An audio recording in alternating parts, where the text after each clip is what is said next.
Boa tarde, pessoal. Boa tarde, professora. Estão me ouvindo, né? Tudo certo. Tem algumas pessoas entrando ainda, mas vamos dar início para a gente não se atrasar tanto, tá bom? Essa semana eu vou liberar para vocês uma avaliação, tá? Então fique atenta. Quando eu liberar lá, eu vou mandar lá no portal, lá no grupo de vocês, tá bom? Eu sempre aviso, tá? O que eu coloco. A avaliação é 3 dias aberto, como vocês já sabem, tá bom?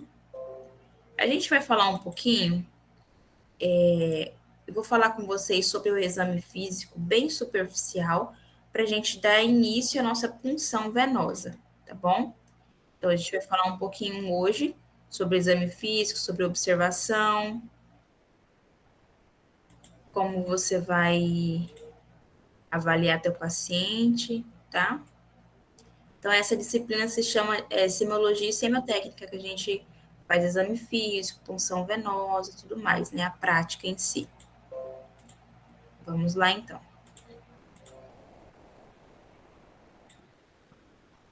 Exame físico. Examinando, ainda tem gente entrando e atrapalha um pouquinho.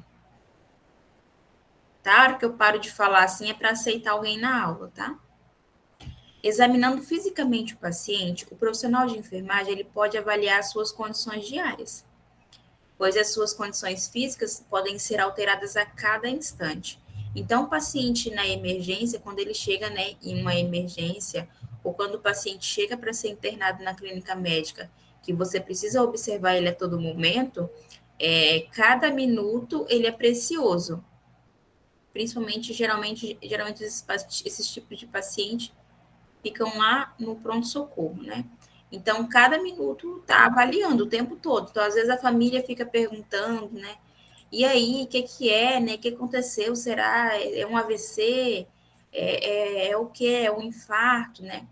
A gente, calma, precisa ser avaliado. Então, assim, o paciente chegou, foi avaliado, daqui a pouquinho os sinais vitais dele estão instável, e daí a pressão começa a subir demais, né? Os batimentos cardíacos, né? A frequência cardíaca dele começa a diminuir, aumenta, diminui, aumenta, coisa rápida, né? Você olha, tá 44, você olha, tá 123 batimentos por minuto, então você fala, tem alguma coisa errada. E aí, esse momento, né, que o médico precisa avaliar para saber o que está acontecendo no momento com o paciente. Então, não é assim, chegou, o que, que ele tem, né? Às vezes o diagnóstico ele demora muito para ser entendido, né, pelo profissional, porque a todo momento muda.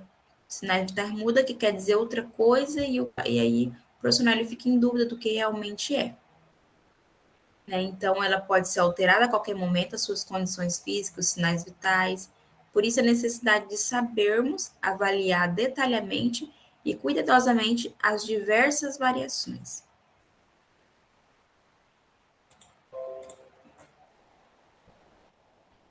O exame físico, ela é uma das seguranças que o corpo de enfermagem tem para poder dar continuidade aos cuidados de enfermagem prestados diariamente.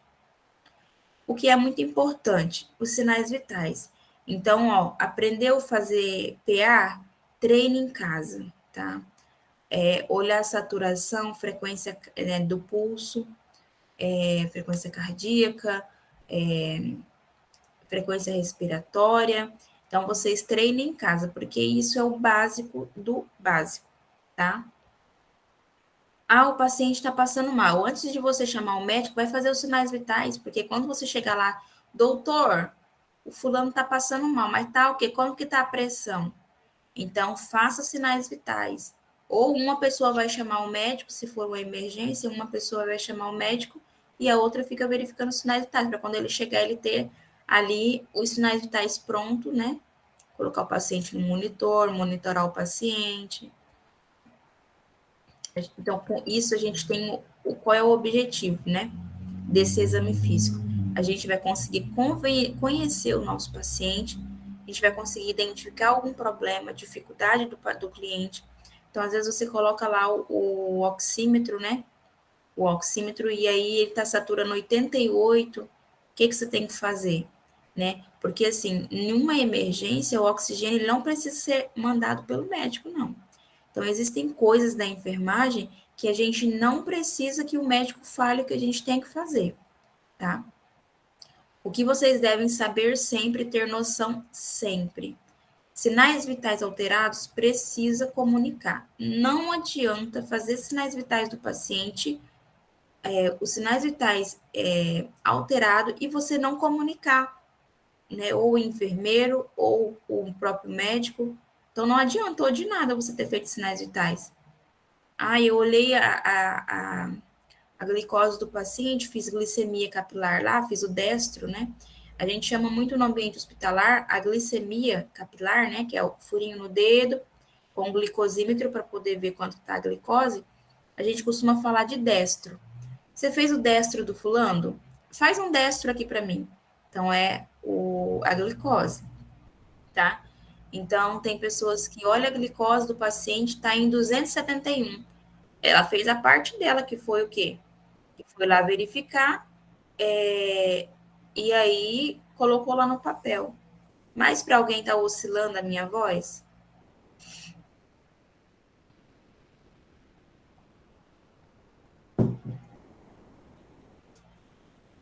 Pra mim tá tudo ok, professora. Tá.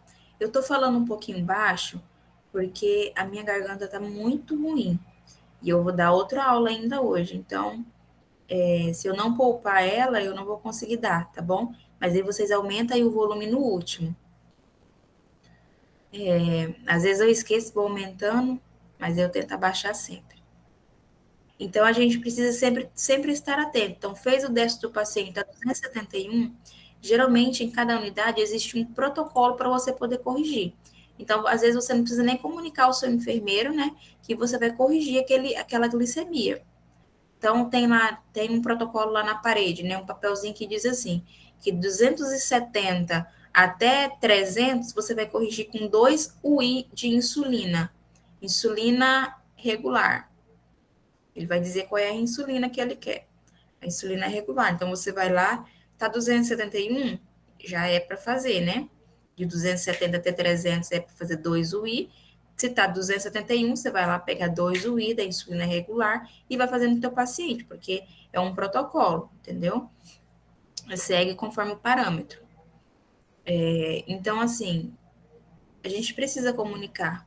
Fez os sinais vitais, a pressão tá alta, não adianta nada você só fazer o teu papel de fazer sinais vitais e colocar lá no prontuário do paciente e não comunicar ao médico, não comunicar ao enfermeiro que a pressão do paciente está alta.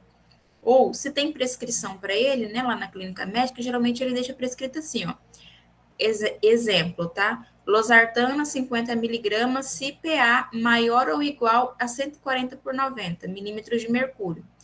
Você fez os sinais vitais, a PA do teu paciente deu 15, você não precisa comunicar. Você vai lá pegar a losartana do seu paciente e vai dar para ele tomar. Entendeu? Daqui uma hora, verifica a PA de novo. Baixou? Ok. Não baixou, só tá 16 agora? Aí você vai ter que comunicar ao teu médico, tá? Sinais vitais você fez, né? Deu alterado, você corrigiu ou você medicou, sempre você precisa verificar novamente para ver se já voltou ao normal, tá bom? Isso é um profissional que tem responsabilidade, tá?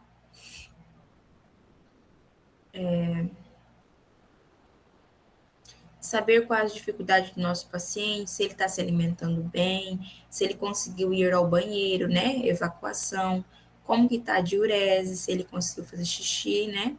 Isso tudo a gente precisa saber. Quando ele fala assim, eu não consegui ir no banheiro hoje, você está quantos dias sem ir ao banheiro? Então, a gente sempre precisa saber há quantos dias. Eu tô com uma dor de cabeça, mas tem quanto tempo? Tem quantos dias? Entendeu? A gente sempre tem que saber a situação.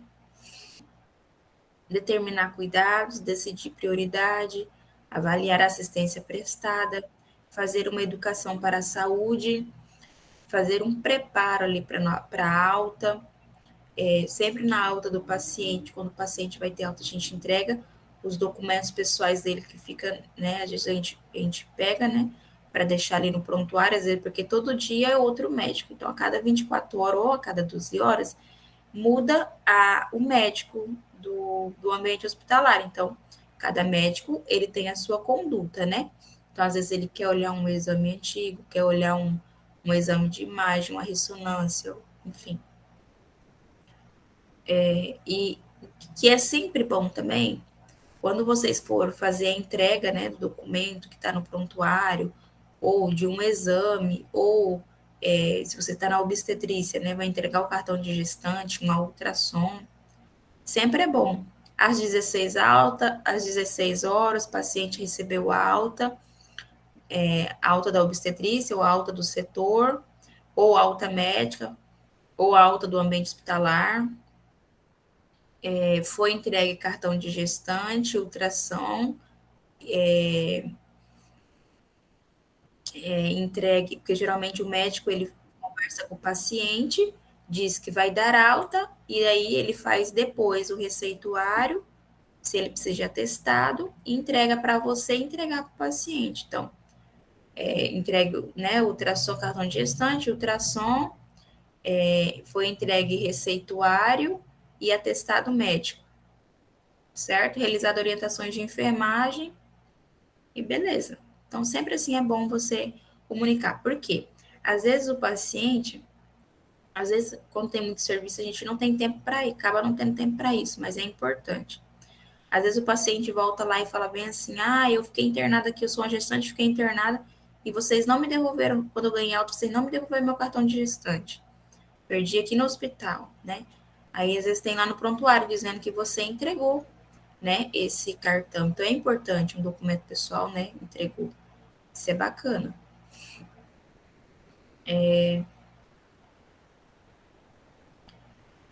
Exercer assistência preventiva. Sempre aquilo que você tem que sempre pensar lá na frente para poder prevenir algo pior, né? A gente sempre, como por exemplo, uma das coisas, né, que eu vejo muito no dia a dia também. Hoje tem muitas crianças internadas, né, porque voltaram às aulas, então é muita gente doente de novo, bronquiolite principalmente, e então a gente sempre tem que exercer ali uma assistência preventiva para que o paciente ele não piore o seu quadro. Então ele precisa te ajudar também. A mãe também tem que fazer a parte dela, né?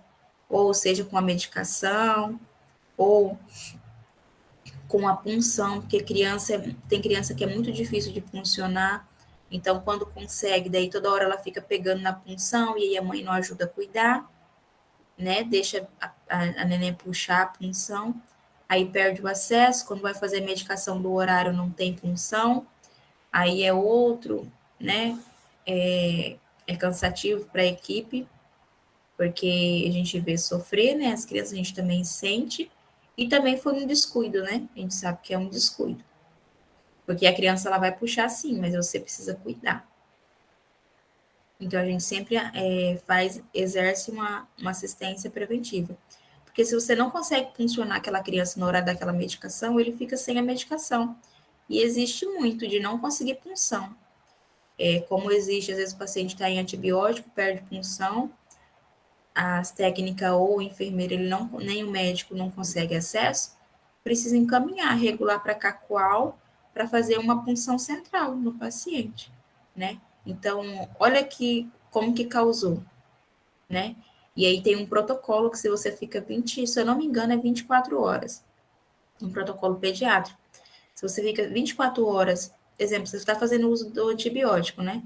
Se você ficou 24 horas sem fazer o antibiótico, lá diz que você precisa iniciar novamente o antibiótico, entendeu? Então, ó, tomou 3 dias de antibiótico, perdeu o acesso na hora de fazer a punção, não conseguiu, aí não conseguiu na hora de fazer a punção, precisou encaminhar para Cacoal, até regular os pacientes, eles aceitarem lá, já já deu aí umas 8 horas de espera, aí vai mais 1 hora de viagem, até chegar lá e fazer mais umas 2, 3 horas, e o tempo vai passando, vocês me entendem? O tempo vai passando. Quando você chega no seu destino de origem, já deu o horário, já ultrapassou, precisa voltar a fazer a medicação. A Viviane está dizendo aqui que ela já passei por isso esses dias. Meu filho de 2 anos e meio, a primeira vez tomou soro. Chorava muito e queria tirar fora, mas deu tudo certo. No fim, ele dormiu. É muito angustiante, né, Viviane? Tanto para você quanto para a criança, né? Então, a gente precisa deixar eles o mais confortável possível, né? A gente sabe que o ambiente hospitalar é o lugar que tem mais vírus e bactérias possíveis, né? Mas a gente precisa também passear um pouquinho com eles, ir no corredor, ou dentro do quarto, formar um paninho no chão, né? Às vezes as meninas acabaram de limpar, fazer a limpeza, forma um pano no chão, né? Deixa ele brincar, coloca os brinquedos dele ali, vai entretendo, brinca com ele, aproveita o momento. Porque eu sei também que ficar internado em cima de uma cama dia e noite é muito angustiante, é estressante. Então a gente precisa, né, da melhor forma possível, ajudar ali aquela criança a passar por essa situação. Para você também é estressante, né? Para uma mãe ou um acompanhante, uma avó. Determinar parâmetros ou desvios de normalidade. Sempre o que é bacana? Você sempre falar a realidade para o acompanhante, né? Para a mãe da criança ou para o acompanhante em si, né? Sempre é bom a gente falar a realidade, a verdade. Ah, acabou de ganhar neném. O neném não quer mamar. Então a gente precisa orientar que tem que esforçar, que é assim mesmo, mas ela precisa insistir, porque o bebê precisa mamar, porque é o leitinho, aquele leitinho dela que vai fazer, que é uma vacina ali no primeiro momento, né? Que tem anticorpos, tem imunidade do bebê, tá naquele leitinho da mãe, então ela precisa se esforçar para que isso aconteça, porque tem mãezinha que não se esforça para amamentar, é difícil mesmo, é muito difícil, mas ela precisa insistir, né? E então, às vezes, a gente precisa falar ali a realidade para aquela mãezinha. Ó, oh, se esse bebê não mamar, a gente vai ter que furar o pezinho dele para saber quanto que tá a glicose. Tem que falar. Se a glicose estiver muito baixo, o pediatra manda puncionar o seu RN, seu recém-nascido tem algumas horas de vida só. Então, se ele não mamar, se a glicose estiver baixa, a gente tem que colocar uma punção. Então, às vezes, a gente precisa ser transparente, o mais transparente possível para o nosso paciente. E não é só na parte obstétrica, não, né? Na parte, no tratamento clínico de alguma pessoa com alguma doença, com feridas, né? Vou falar um pouquinho de feridas para vocês, então a gente precisa ser um pouco duro, né? Falar, né? Nem ser duro, é falar a realidade, falar claro, aberto, né? Sem que esconda nada. Então, às vezes, a gente precisa.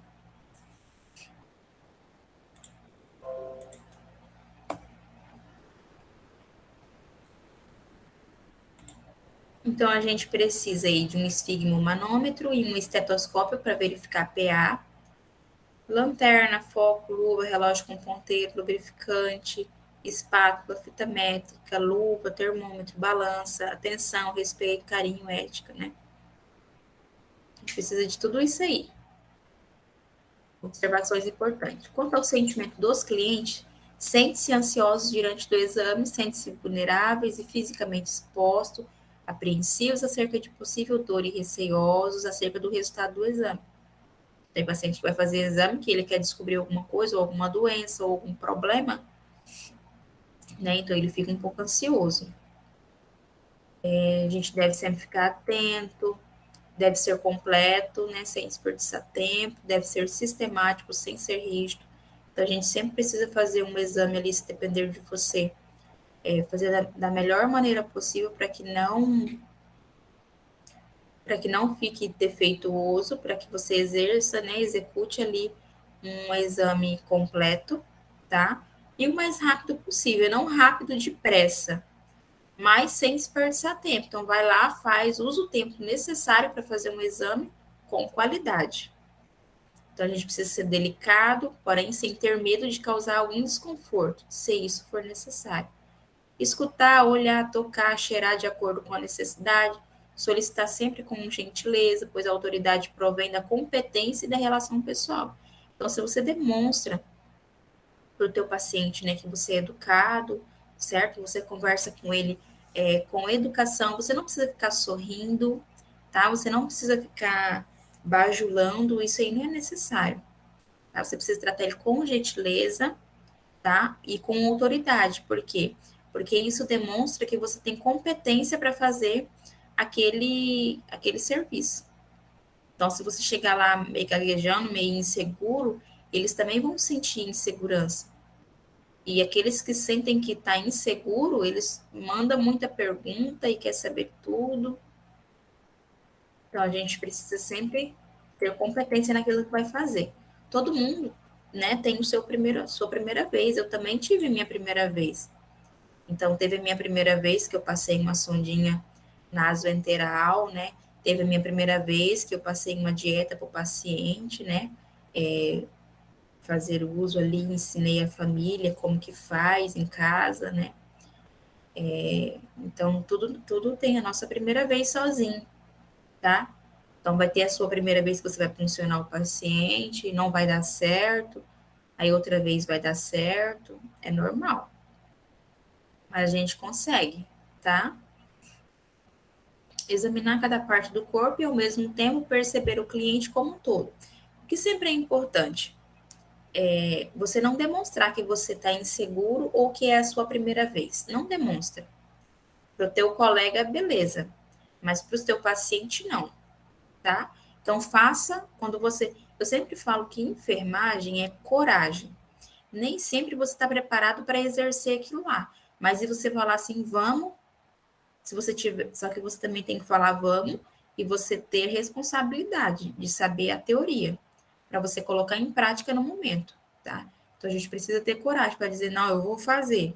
E vai lá e faz como você aprendeu na teoria. Então a gente precisa ter muita teoria com a gente, tá bom?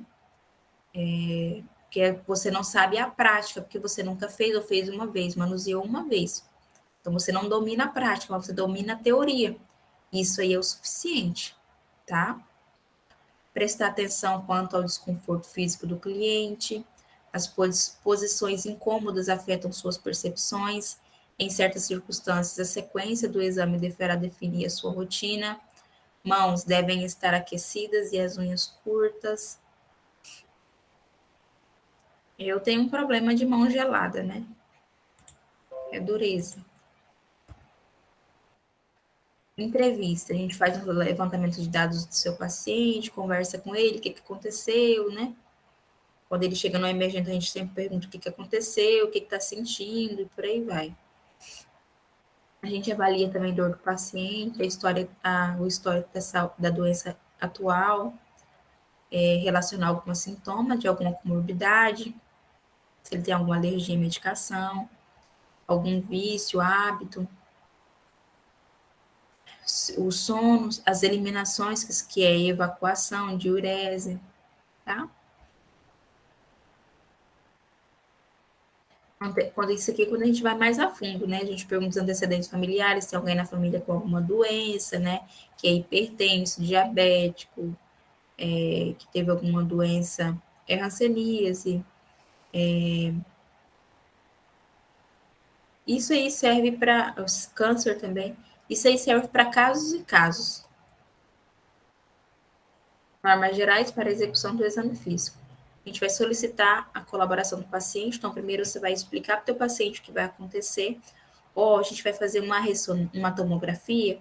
Então, você vai sentar, vai deitar aqui nessa máquina e você precisa ficar paradinho com a cabeça, tá bom?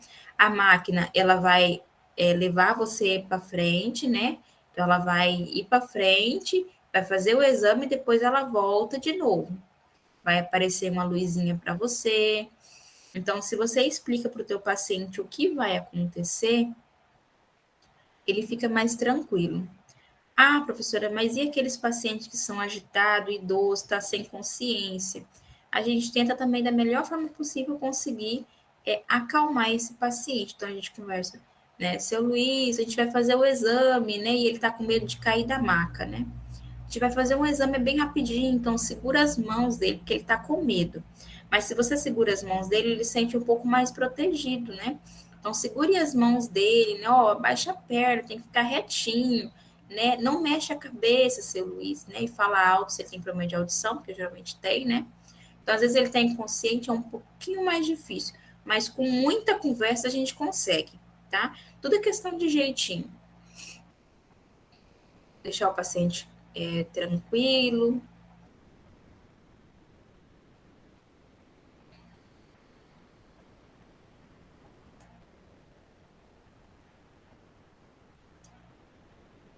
A gente faz a inspeção, que a gente faz um olhar, certo? Do pés à cabeça, a gente vê ali a primeiro momento algum tipo de irregularidade.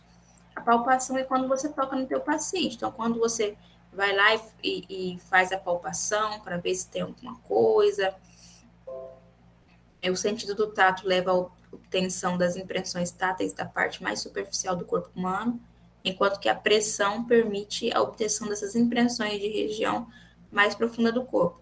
A inspeção e a palpação são procedimentos que cursando junto, ela tem complementa um ao outro. É no exame físico, né? O médico vai lá e ele vai palpar ali para saber se tem alguma irregularidade, não tem? Principalmente a região abdominal.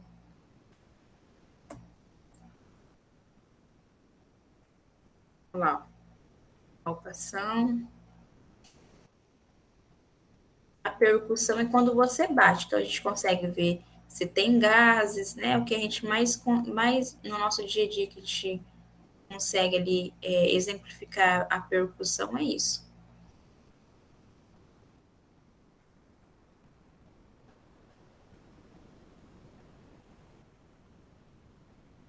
A ausculta, a gente utiliza um estetoscópio, né?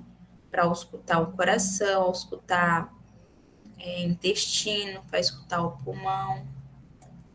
E a gente saber o que? Alguns ruídos que é considerados normais ou patológicos, certo? Alguma dúvida?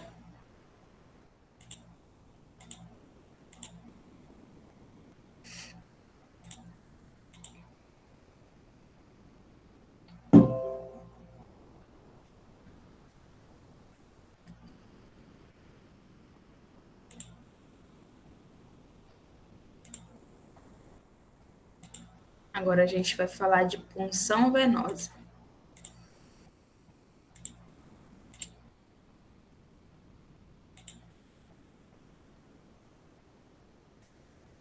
Vocês já realizaram a punção?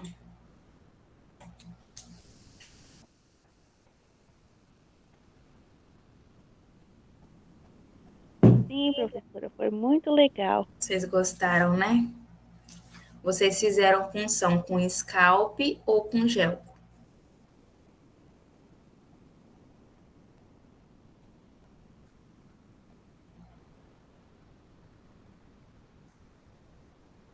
Ótimo, com gel, maravilha. Scalp, ele é utilizado, é aquela borboletinha, né? A famosa borboletinha. A gente utiliza scalp, a gente não. Quem utiliza o scalp é para algo rápido. Vai ali tomar um sorinho rapidão. Ou vai fazer uma dipirona ali direto. Então usa um scalp. É mais isso, né? Depois que você aprende a funcionar no gel, você não quer saber de scalp mais na sua vida. E isso é bom você já aprender no gel e continuar só com o gel. Por quê? O gel que ele tem uma estabilidade muito maior. Você pode ficar tranquila que depois que você conectou ali, você pode ficar tranquila que a punção não vai sair da veia. É tranquilo, que vocês precisam fazer uma boa execução. Se fizer uma boa execução, pode ficar tranquilo que não vai sair da veia.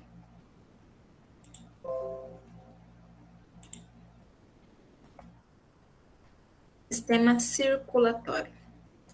Ele compreende cerca de 97 mil quilômetros de canais que transportam sangue para todas as partes do corpo, fluindo do coração para as artérias e das veias para o coração. Apesar da força da gravidade e de milhões de rotas alternativas, uma veia, ela é um vaso sanguíneo que leva o sangue em direção ao coração, possuem válvulas unidirecionais, chamadas de válvulas venosas, para prevenir o contrafluxo causado pela gravidade. Deus é perfeito e pensou em tudo, né? É a criação de um acesso venoso periférico a fim de administrar. Isso aqui é o conceito da punção venosa periférica, tá? A fim de administrar soluções ou drogas diretamente na corrente sanguínea, para se obter uma ação imediata do medicamento. Então, o que a gente vai precisar para executar a técnica correta, né? Qual é o material que a gente vai utilizar? Qual material a gente vai utilizar? Fala para mim, qual o material?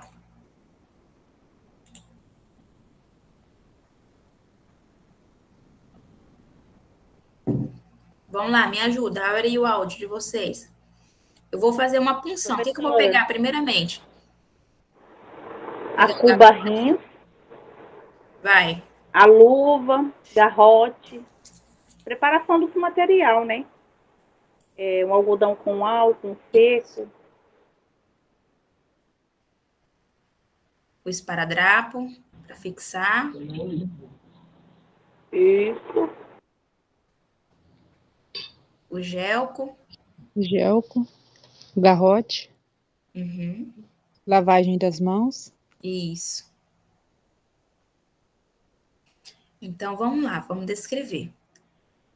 Então, o médico passou ali, ele prescreveu SF 0,9%, 250 ml. O que quer dizer? Soro fisiológico. Ó, se ele quer um soro fisiológico, ele vai colocar assim. Vou escrever para vocês, tá? Eu gosto de dar a realidade para vocês. Para não chegar lá e você falar, meu Deus, não estou entendendo nada. Né?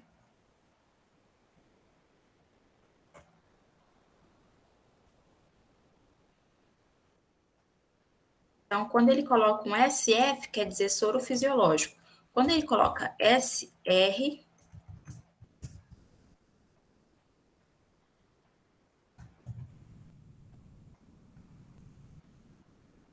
ele quer dizer que ele quer um soro Ringer. Quando ele quer, geralmente utilizado em pessoas que é hipertensa, tá?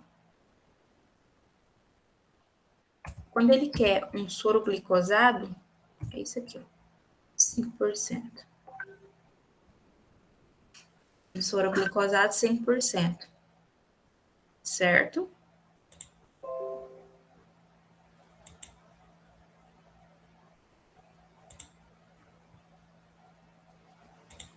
Alguma dúvida? Pode Boa perguntar. tarde, professor.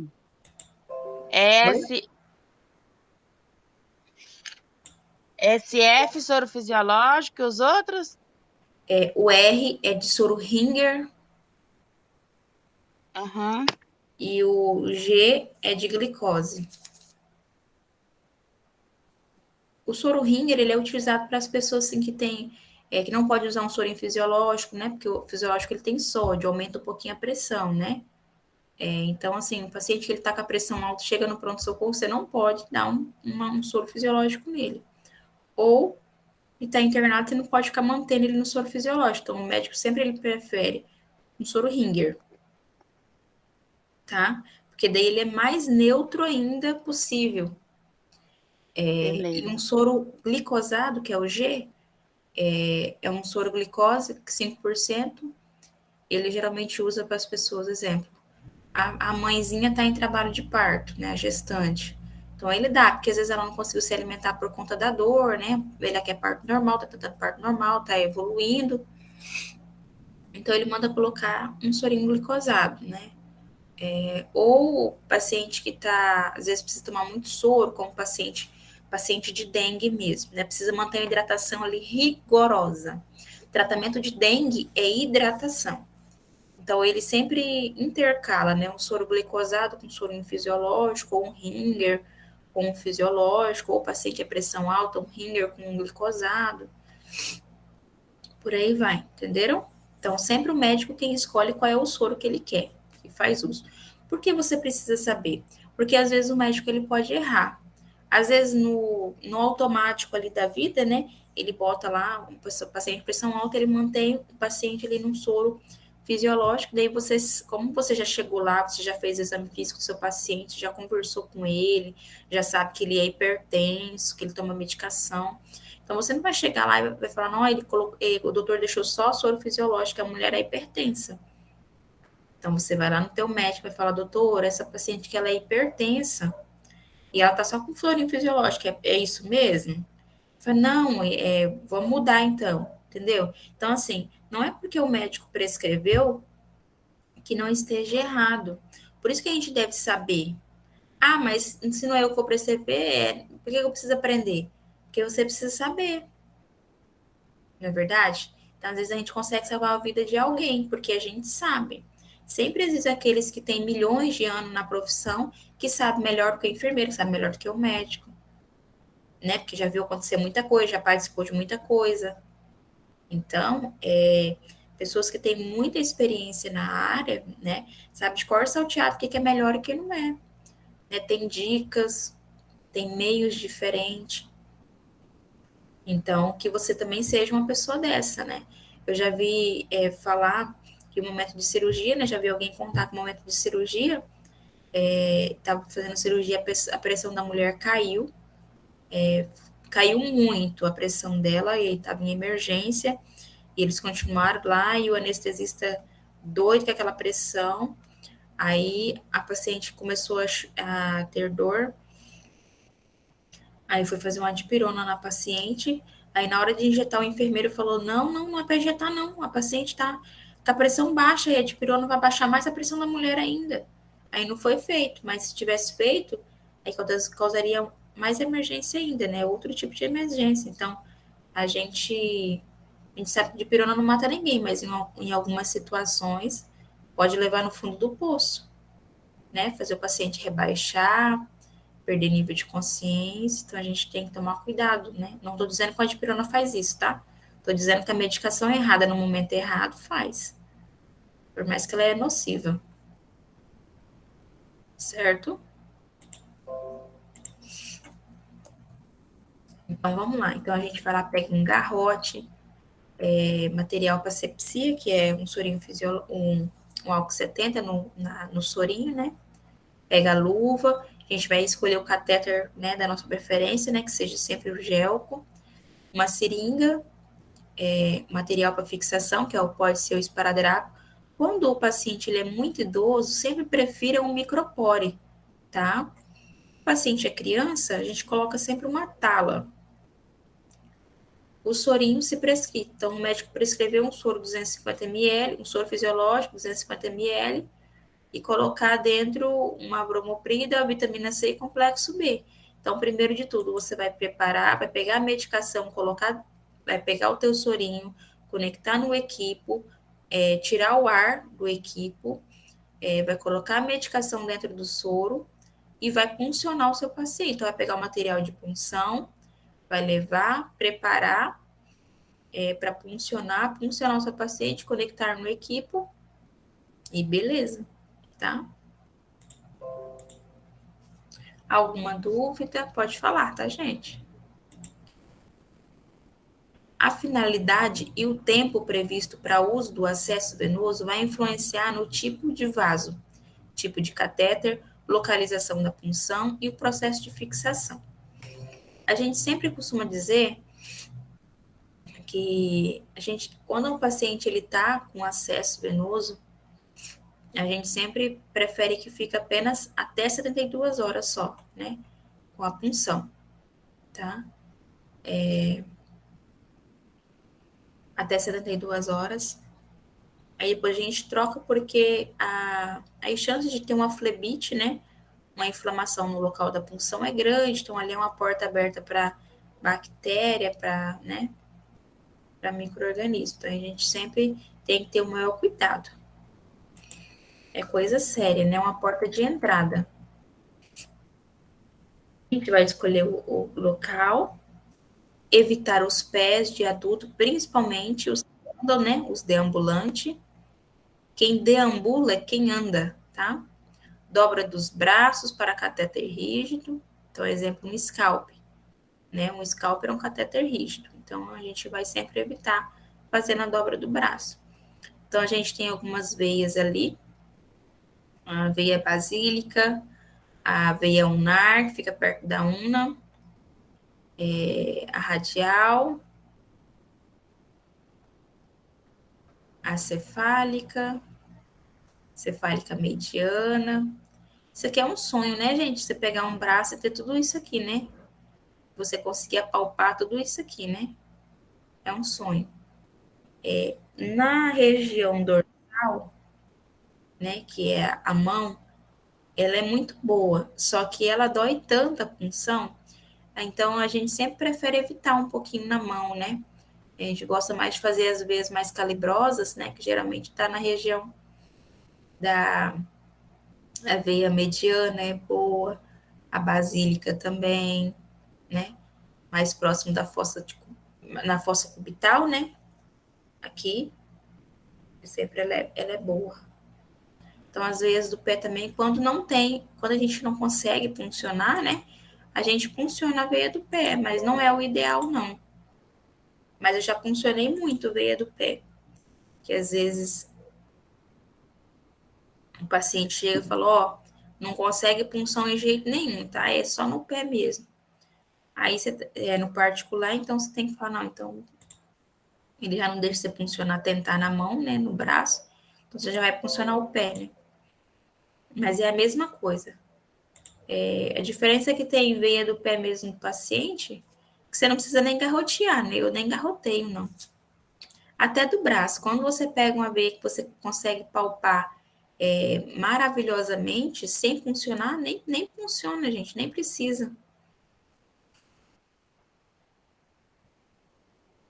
Então, aqui o scalp, ó, é a famosa borboletinha. A gente utiliza muito o azul, que é o 23. Utiliza bastante o azul. E o gel. Então, a gente tem várias numerações, né? Tem o 14, que é misericórdia, né? Deus me livre. A gente tem o 16, que é Deus me livre também. O 18 é Deus me livre também, mas ele é muito funcionado na obstetrícia ou para quem vai para cirurgia. Usa-se o gel 18. Por quê? Quem tem risco de internar e ir para uma cirurgia, a paciente chegou aqui com 39 semanas, né? Ela tá com dor, reclamando de dor. Ela tem risco de ir para o centro cirúrgico? Tem, gel 18. A paciente chegou 37 semanas, tá nauseando. Tá com náusea, então tá para tratamento da náusea, né? Ela vai ter chances de ir pro centro cirúrgico? Pouco, né? 37 semanas, só tá com vômito, então não tem muito risco, não. Eu falo pouco porque tudo pode acontecer, né? Então, assim, pode colocar um gel com 20 na paciente, né? Mas se olhou, a veia tá muito boa, bota logo um 18. Se a paciente tiver algum tipo de emergência, o gel com 18 ele é suficiente para infundir o mais rápido, né? A quantidade ali ideal que a gente precisa para poder salvar o paciente em uma emergência.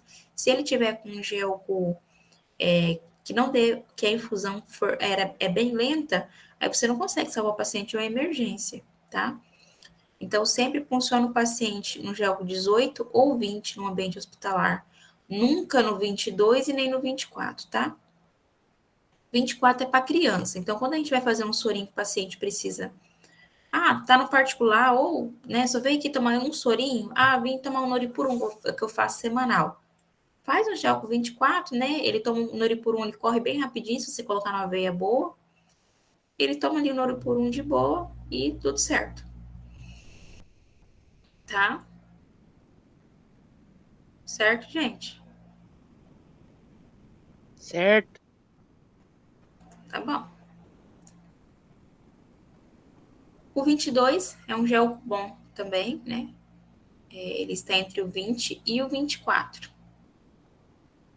Geralmente o amarelinho a gente faz em criança, tá? Mas se for criança também que corre risco tipo centro cirúrgico, é bom a gente fazer no 22, no 20, tá? Cada hospital ele tem um protocolo a seguir, geralmente.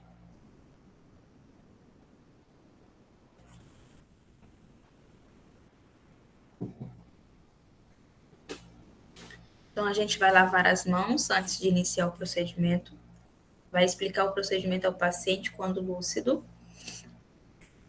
Gente, eu sempre tive dificuldade por ter meu filho pequeno, eu fiquei muito. Para mim, funcionar criança, então eu sempre me esquivei muito, né? Não gosto. Eu fico angustiado. Hoje é muito melhor do que antes, mas antes eu ficava muito mais. Eu ficava até agitada quando criança ficava chorando e tinha que funcionar aquela coisa, eu ficava nervosa. Porque acho que a gente acaba conciliando, pensando no filho, né, da mesma idade e tal, e daí no sofrimento aí a gente fica meio assim, né? Mas eu odeio funcionar as crianças, e aí o coração corta também, sabe? Mas a gente vai acostumando com a situação. Então, às vezes eu falava assim, eu nunca, não quero de jeito nenhum criança, não, eu não vou mexer. Então, chega um momento que você precisa. A criança está na tua frente, tem você para funcionar, você tem que fazer o quê? Você tem que funcionar, então você tem que falar, ó, a tia vai fazer um furinho em você, vai doer, mas é bem rapidinho, daí você não pode mexer o braço, tá bom? Né? Então você tem que conversar com ela. Sempre é importante, eu gosto muito de sempre dizer a verdade, até para adulto. Vou fazer uma intramuscular, ó, eu vou te avisar quando eu vou, eu sempre gosto de avisar quando eu vou furar. Pode ficar tranquilo que eu te aviso quando eu for furar. Então vai, né, vamos fazer então. Então marca ali onde a gente vai fazer, pega a injeção furadona, tá? Então eu sempre aviso antes de furar o paciente, para ele não tomar aquele susto, tá bom? E a punção é a mesma coisa, ó, uma furadinha, uma furadona, e vai, tá? Então sempre é importante.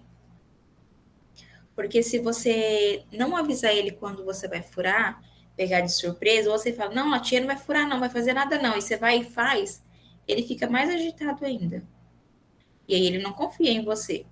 Agora, se você disser para ele que vai doer, mas logo vai passar, e vai ser, e se ele não puxar o braço, vai ser só uma furadinha, aí ele confia mais em você, porque você falou a verdade, você não mentiu em nenhum momento.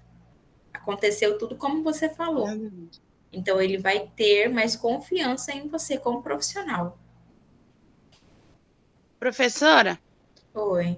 esse dia eu fui no hospital, a mulher foi aplicar uma intramuscular em mim e eu achei que ela tinha separado as 3 medicações. Ela colocou tudo numa só.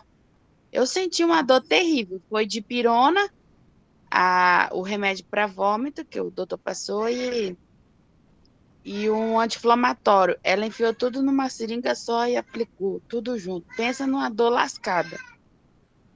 Eu achei um absurdo. Ela, ai, mas é melhor do que te furar mais. Eu falei, não, mas tá uma dor, doeu muito mesmo. Nunca tinha sentido dor daquele jeito para dar uma agulhada em mim. Existem medicações que elas podem ter contato uma com a outra, né? Igual no sorinho, né? Então, a gente pode colocar dipirona, bromoprida, né? Enfim. Mas existem dexametasona, né? Mas quando vai fazer intramuscular, Foi não é recomendado, dexametasona, bromoprida e dipirona, os 3 juntos. é doido. Então, não pode fazer isso, não. Pode ter interação medicamentosa, né? O correto é você não fazer nada misturado, mas como a gente já provou e não fez um efeito de uma reação, né? A gente faz, né? Até os médicos mesmo mandam fazer, né? Conciliado com o outro, né? Pega um sorinho, coloca isso dentro do soro, né? Beleza. Mas existem medicações que é preferível fazer ela sozinha, tá? Mas existem alguns profissionais que misturam mesmo. Eu mesmo não gosto, não. Melhor furar 3 vezes. Com a dor que eu senti, eu preferia. Calçar as luvas e usar demais EPIs. Deixar o equipo previamente completo, né? com um sorinho. Isso aqui é salinizar o equipo, né? Ou tirar o ar do equipo. Você vai conectar o equipo lá no soro, vai abrir, aperta no reservatório, né? Para o sorinho descer. E deixa o sorinho descer pelo equipo até chegar lá no final. Quando ele dá uma gota lá no final, você fecha. Pronto, você tira o ar do equipo. Aplicar um garrote acima do local escolhido para punção, o suficiente para impedir o fluxo venoso, mas não a circulação arterial. Acontece, tá? Quando você aperta o braço, garroteia o braço demais do paciente, ele sempre tem uma dormência, porque não tem circulação arterial ali no local. E isso é ruim, porque às vezes a gente demora funcionando, tenta, não consegue, vai de novo. Solicitando ao paciente para realizar movimento de abrir e fechar as mãos. Quando você pede para ele abrir e fechar as mãos forte, você consegue, a veia ela consegue ficar um pouco mais cheia e mais um pouquinho mais rígida, e daí você consegue sentir ela muito melhor. Faz aí para você ver, ó, mesmo sem garrotear, aperta assim, ó, na mão, aperta forte, e você localiza a tua veia aqui, pode ser a basílica, pode ser cefálica, mediana. Tenta localizar uma veia sua aí na palpação. Então, você fica abrindo e fechando a mão aí e sente. Quando você fecha a mão, você sente muito melhor a tua veia. Ela tá um pouco mais preenchida, mais cheia.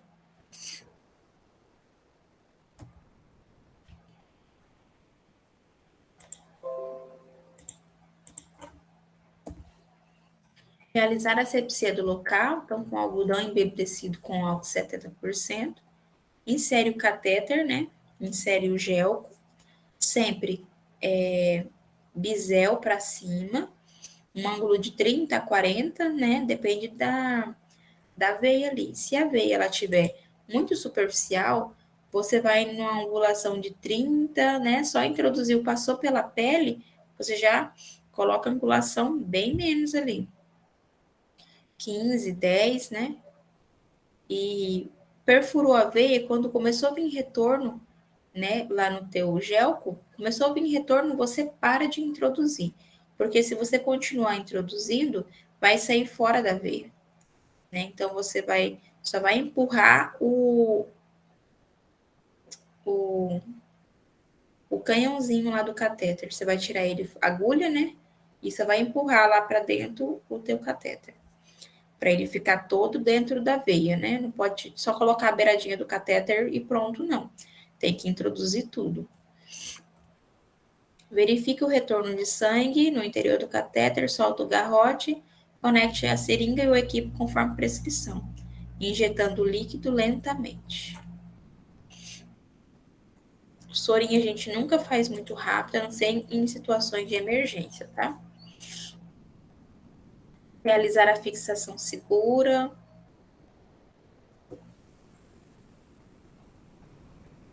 Esse é um exemplo com scalp, né? Em cima é gelco, embaixo é o scalp, é a borboletia.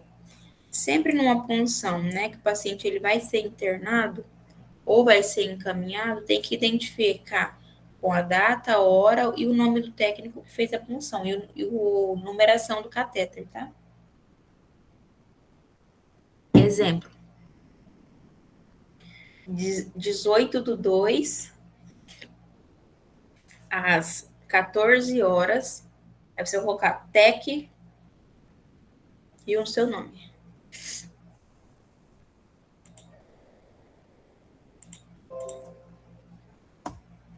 Alguma dúvida da identificação do catéter?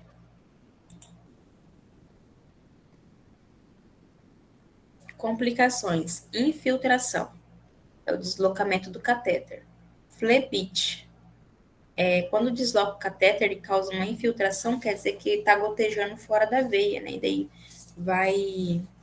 vai inchar o braço daquele paciente, aquele sorinho está caindo fora da veia. E dói muito. Flebite, irritação química ou mecânica, vai ficar vermelha ali no local, né? Precisa tirar e colocar em outro local a punção. Hematoma é o extravasamento de sangue. Isso aqui acontece bastante em alguns casos. Quem nunca tomou um sorinho ou fez, tomou é soro, né, que mais acontece. Tomou um soro e ficou roxo local. É um hematoma, certo? Fulana fez em mim e ficou roxo. Não é assim. É porque na hora de você fazer a fixa, quando você tira o catéter, coloca o algodãozinho, você precisa ficar pressionando ali pelo menos 2 minutinhos. Não ficar toda hora tirando e colocando, não.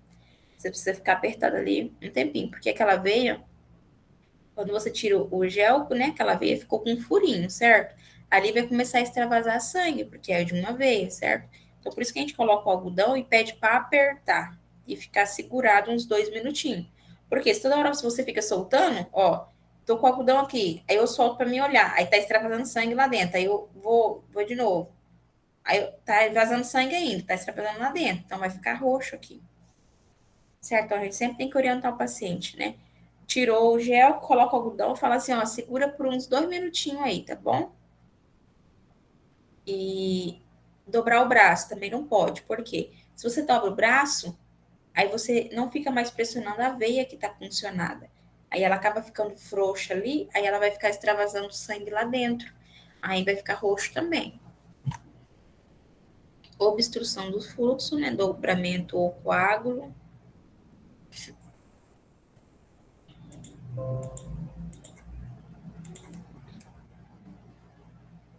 Eu já expliquei cada um para vocês.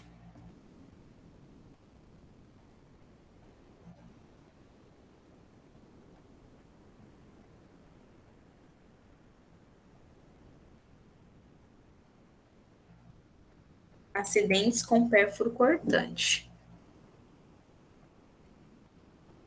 Quais são as possíveis causas, gente? Reencapamento de agulha. Então, você nunca deve reencapar uma agulha, porque reencapamento de agulha quer dizer que toda vez que você reencapa a agulha, você está correndo risco de ser ou de estar acontecendo um acidente. Então, a gente tem que prestar atenção, não fazer reencapamento de agulha. A gente deve descartar como ela está, tá bom? Nunca reencapar. Não é o correto. Descarte incorreto dos materiais. Então, eu acabei jogando no lixo normal lá, né? Aí o que acontece? Ou deixou jogado no chão, né? Então você tem ali um risco muito maior de acidente com pérfuro cortante. Desobediência às regras de biossegurança. Então, se você não está com o sapato adequado, né?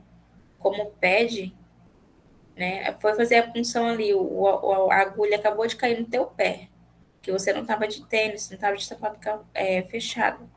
Então, por conta de desobediência à norma da biossegurança, você acabou acontecendo um acidente com pérfuro cortante. Não usar os EPIs. Então, a gente tem um risco ali de pegar uma hepatite B, uma hepatite C, um HIV. Então, a gente está correndo risco. Acidente com pérfuro cortante. Condições predisponentes. Estrutura física imprópria, então às vezes tem locais que não é adequado, apropriado, a iluminação é péssima, falta de atenção, ou tá com pressa, às vezes o paciente chega 4h30 para tomar um soro e você sai 5 horas da tarde, não tem como falar não pro seu paciente, né? Aí você vai lá, coloca o soro, né, nas pressas. Atuar em trabalho sem estar habilitado, então às vezes você não tem prática, está ali trabalhando, então é mais, né, predisposto a acontecer um acidente. A prática do dia a dia e a dedicação no trabalho nos torna cada dia mais apto a realizar nossas funções, proporcionando conforto e bem-estar para os nossos pacientes. Eu sei que quando a gente chega no nosso ambiente de trabalho, principalmente quando a gente não tem prática, a gente fica um pouco ansioso, porque a gente quer aprender tudo de uma vez. Porque você quer ser boa, você não quer ser, né? Você quer quando chega um paciente que precisa suturar, né? Que é dar ponto, né? Você quer auxiliar o teu médico sem ele te pedir nada. Mas isso acontece depois de muitos anos de experiência, você sabe o que ele quer. Tá trabalhando com aquele médico que já tem uns anos, então você sabe quais são os gostos, né? Então, já pegar o lidocaína antes mesmo dele pedir, daí ele vai pegar a seringa, vai aspirar a lidocaína, né, sem contaminar, porque ele já vai estar com a luva estéreo, a seringa em si ela é estéreo, e ele só pode manusear ali a ferida daquele paciente com luva estéreo, né, com um procedimento ele deve ser estéreo, então o kit de sutura deve ser estéreo, esterilizado direitinho. Então, você precisa estar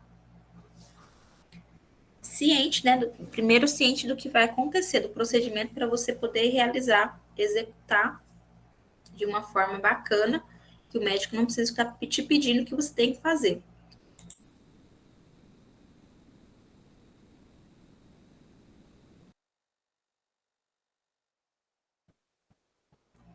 Então, isso tudo se dá com o tempo. Não adianta você chegar, eu sei que é angustiante, mas é com o tempo, tá? Que vocês conseguem.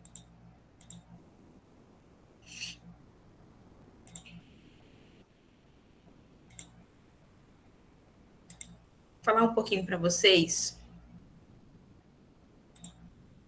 sobre lesões na pele nas fases de cicatrização. Espera só um pouquinho que minha garganta tá péssima.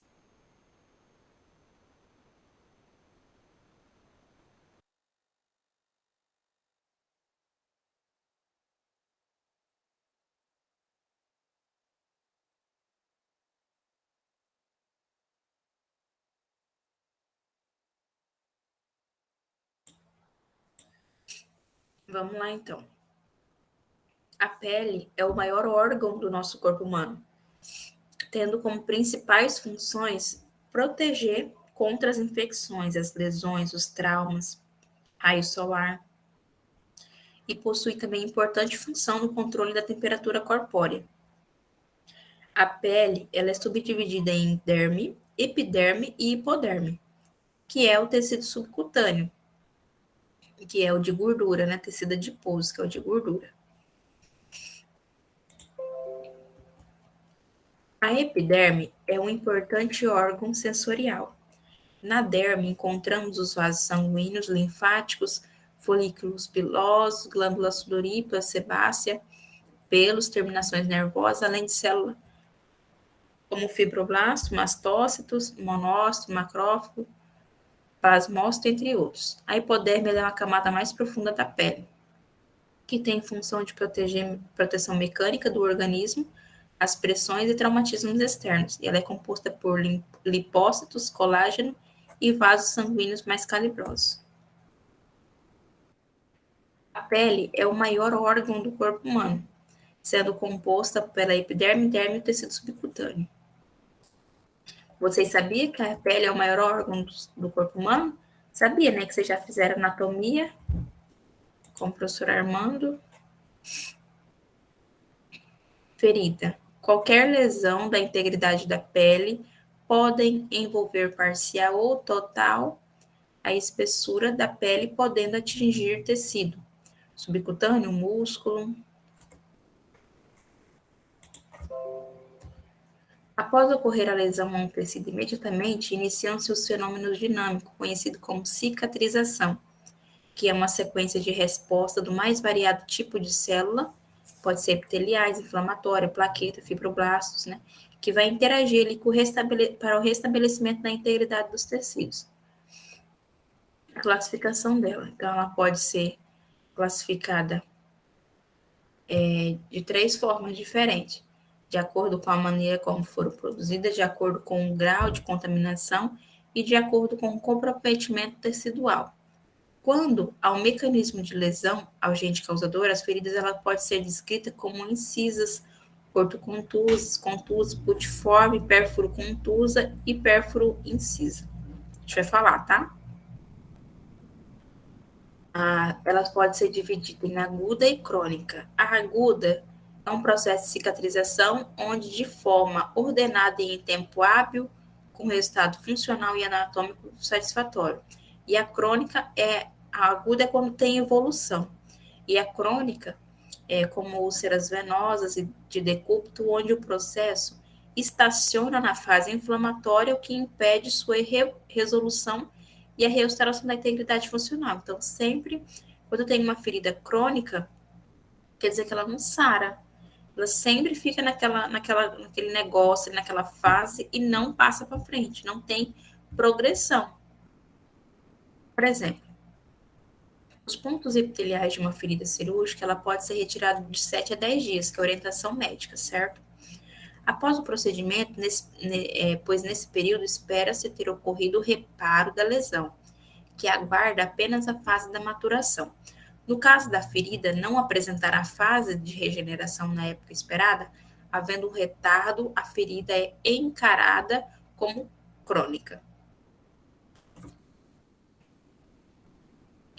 Ferida cirúrgica.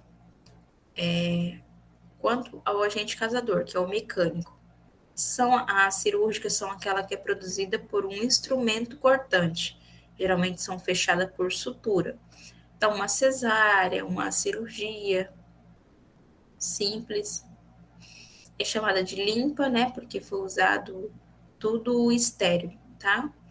Incisa, onde não há perda de tecido e as bordas são geralmente fechadas por sutura. É uma ferida cirúrgica incisa. Por excisão, onde há remoção de uma área da pele, exemplo, área doadora de enxerto. Ferida cortocontusa é causada por uma mordedura. A contusa é produzida por objeto rombo e são caracterizadas por traumatismo por partes moles, hemorragia, endema, então é uma ferida contusa, que tem hemorragia. A pérfuro contusa é causada por um projétil de arma de fogo. Pérfuro incisa, causada por objeto semelhante a tesoura ou faca. Feridas pontiformes são caracterizadas por pequenas aberturas na pele. Um exemplo são as feridas feitas por prego, agulha. Calor, gerada por um agente físico. Então, a gente tem o calor ou frio. O calor é uma ferida causada pela exposição extrema ao calor, e o frio é uma ferida causada pela exposição extrema ao frio. Feridas limpas, que é o quanto ao potencial de contaminação. Então, a ferida limpa, ela é uma lesão em órgãos ou tecidos que não vai ter ali que não vai conter uma população bacteriana causada por objeto esterilizado.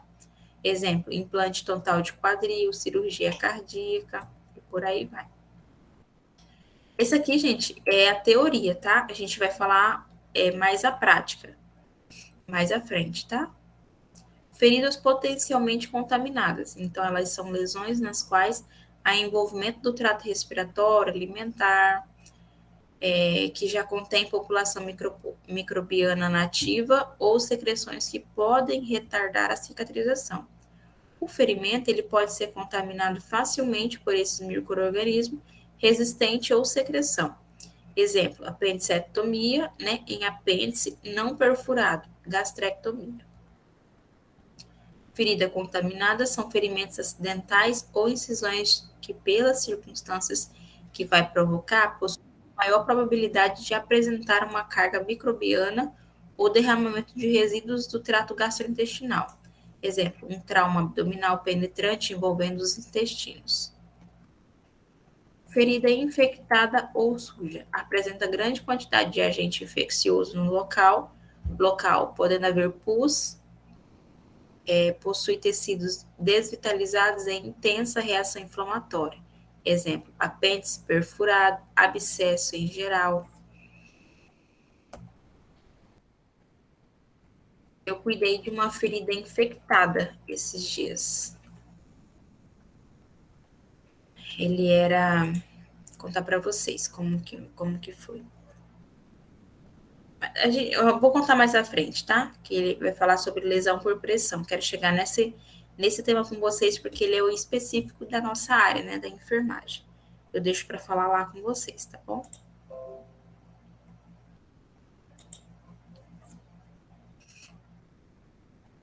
Classificação quanto à profundidade. Então, quando ela é superficial, ela só vai atingir a epiderme, na parte externa da pele. Quando ela é parcial, atinge a epiderme e a derme superficial, tá? Quando ela é, um exemplo, um corte no dedo. Quando ela é profunda, ela vai atingir a epiderme, derme e o tecido subcutâneo. E pode alcançar músculos, tendões e ossos, tá? Como exemplo, uma queimadura.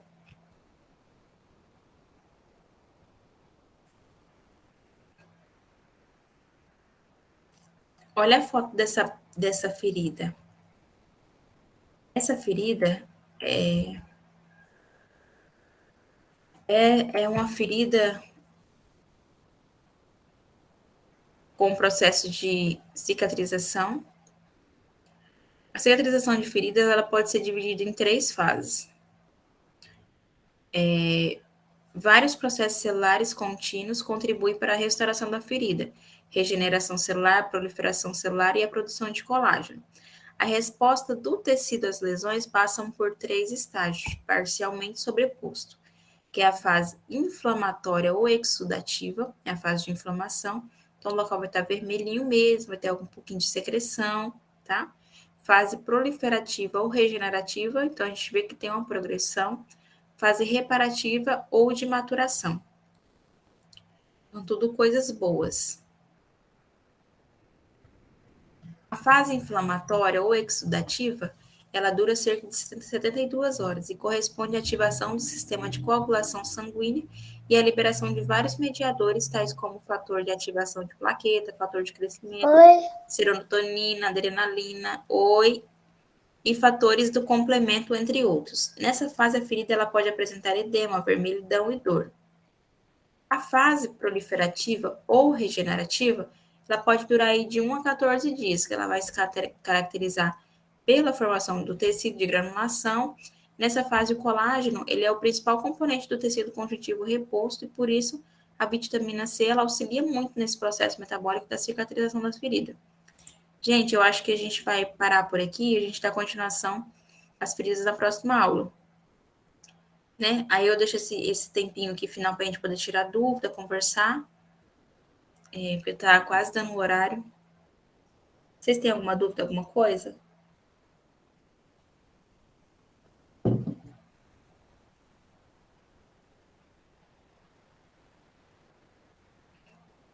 Vou contar bem rapidinho um caso que eu tive recentemente, de um paciente acamado há 6 meses acamado só.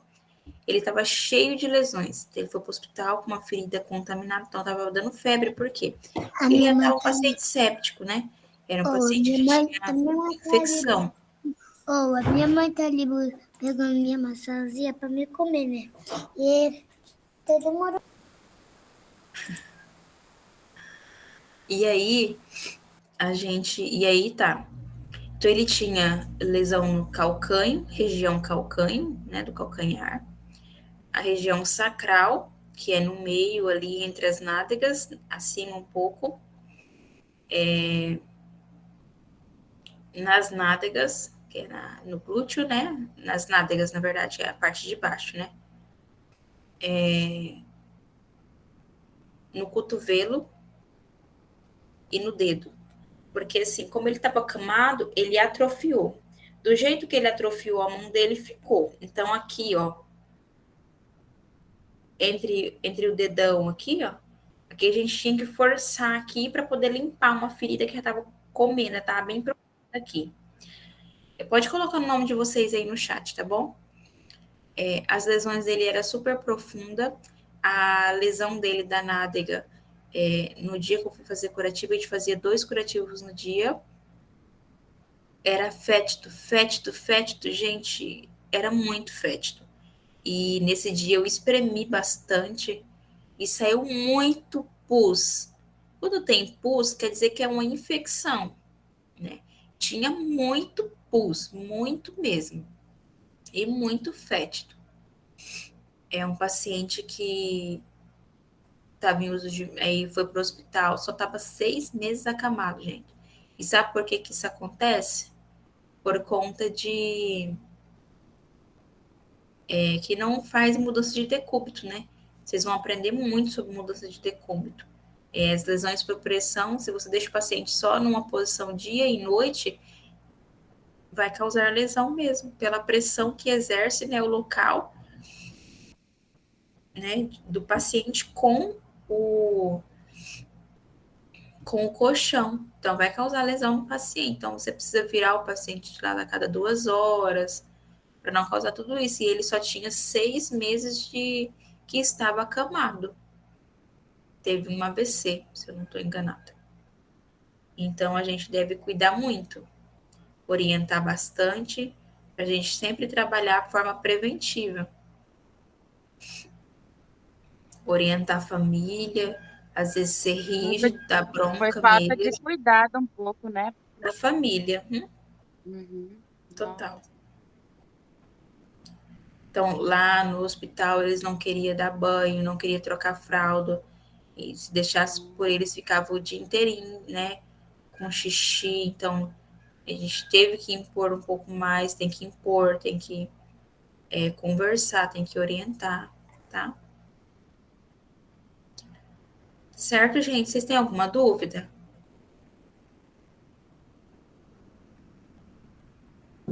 Professora, quando é aquelas. Vou citar um caso assim que tem a ver com a aula, né? No Aham. caso, é minha sogra, ela tá com a perna, deu fica bem vermelha a perna quando a pessoa tem muita varizes. É tipo trombose aquilo lá, né? Que envermelha a perna, aquele vermelhão bem. Erisipele não, Hã? não é erisipele não, né? Deu só numa área, assim, aquele vermelhidão bem forte. E ela vinha sentindo dor ali. Aí, para infelicidade dela, que ela tá na fila faz tempo do vascular, mas não consegue, né? Aí, para infelicidade dela, esse tempo tá com uns 2 meses, ela encostou essa parte vermelha na descarga da moto e teve uma queimadura. E abriu uma ferida naquilo, né? E ela tá lá, filha, lutando com essa ferida, não sabe, já tá com 2 meses, porque foi em cima daquele vermelho, né? E ela sente muita dor naquilo lá direto. O jeito melhor para cuidar daquela ferida, professora, assim, uma dica, né? Que você está no meio, para cuidar, como que é? Para fazer a limpeza, do É jeito uma ferida certo. aberta? Ela tá aberta, deu aquela queimadura, queimou, né? E ficou aquela ferida, e ela não sara. Você vê que tá bem vermelha ainda a pele por causa daquela situação, bem rosada, bem Ó, vermelha. quando é queimadura, geralmente a gente gosta bastante de passar um olhinho de girassol Aham, para não ressecar, né? Porque se sim. resseca, ele vai rachar, daí ela vai sentir mais dor, mais fissura, né? Uhum, uhum. Passar um olhinho de girassol. Aí depende muito o que que tem ali, para dizer para você a cobertura que ela vai utilizar para ter a cicatrização. Hum, tem que ver, né, professora, no caso. É, Entendi. certo, pessoal? Boa tarde para Certo. vocês, tá? Obrigado por estar na aula. Essa semana eu vou deixar uma atividade para vocês, tá? E essa semana eu já vou lançar a avaliação de vocês, certo? E eu comunico no grupo, tá bom? E a próxima aula? Vai ter aula de Próxima feridas? aula, a próxima aula a gente vai ter que ver de novo quando que vai ser. Eu Uhum, passo para vocês na próxima semana, tá? tá bom. Beleza. Beijo, gente. Fica com Deus, tá? Boa tarde a todos. Boa tarde, bom final de semana. Boa tarde. Igualmente, professora.